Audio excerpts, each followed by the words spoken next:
Sir, osteo arthritis কি ও এর উপসর্গ কি?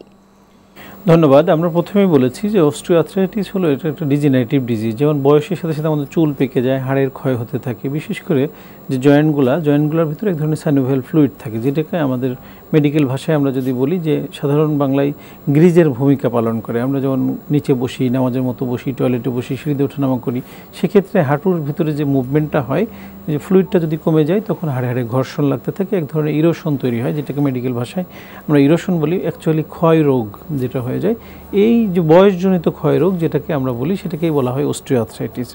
তো এটা সাধারণত শরীরের বড় বড় জয়েন্টগুলোতে হয়। তার মধ্যে খুব কমন যেটা আমরা পাই, হাঁটুতে পাই, যেটাকে আমরা বলি যে অস্টিও আর্থ্রাইটিস নি জয়েন্ট। সেটা আমাদের শরীরের মানে সবচেয়ে ওয়েট বেয়ারিং জয়েন্ট। আমরা বলি শরীরের 60% ওজন হাঁটু ক্যারি করে।